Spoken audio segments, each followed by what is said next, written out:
After Byju's, another startup is wrestling with trouble. Homegrown quick grocery delivery provider Dunzo has received legal notices from at least 7 companies since March this year for non-payment of dues. This according to, of course, media reports that are out there. Dunzo is said to have received legal notices from Google, from Facebook, from Glance, among others. Dunzo's outstanding debt to vendors is estimated around 10 to 11 crore rupees. Now, Dunzo is struggling with financial losses, is struggling to keep operations afloat. Among a slew of news reports coming in from Dunzo are massive layoffs, delayed salaries, non-payment of dues, and closure of stores. What's hurting Dunzo?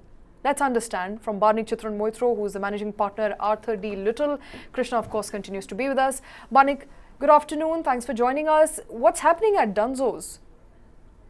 Yeah, what's happening at Dunzo is happening at several startups who don't have a unit economics profitable model. This is a startup which is burning cash, and for them to be viable, they need to raise a lot more cash. They had a recent convertible round which failed miserably with very little participation from existing investors. So this is a company which is out of cash runway. When you're out of cash runway, you have to slash costs, you have to take hard decisions, and in this case, the startup is not following up on obligations to service providers which they have. So this is not surprising if you're a startup which needs to continue to burn cash and only survive with new capital raises. In this funding winter, you will die a very painful death.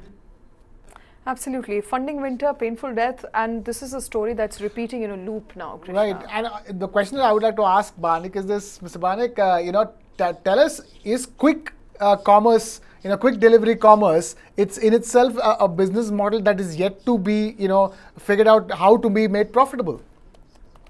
Yes, no one knows how to make it profitable. Everyone who's in the space is losing money, starting from Swiggy to Grofers, now rebranded as Blinkit, Zepto, all of them are burning cash.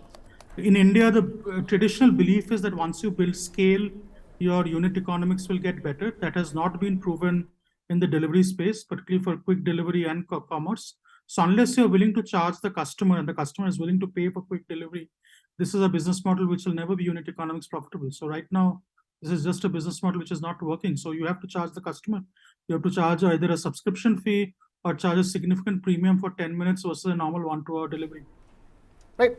It's interesting you'd say that because it's a social and a cultural phenomenon. Quick delivery commerce. Everybody enjoys it. Everybody thinks it's made life so simple.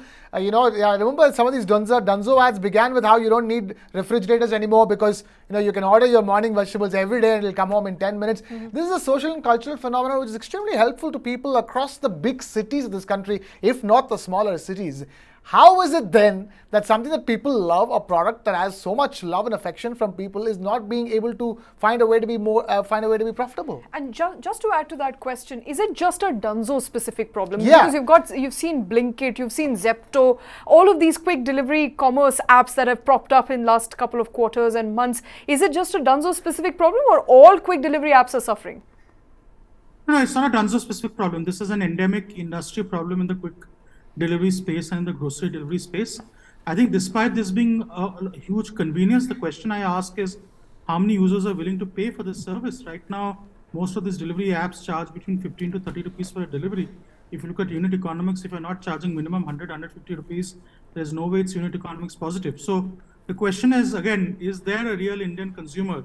And are there enough Indian consumers who are willing to pay the money which is needed to make these business models sustainable?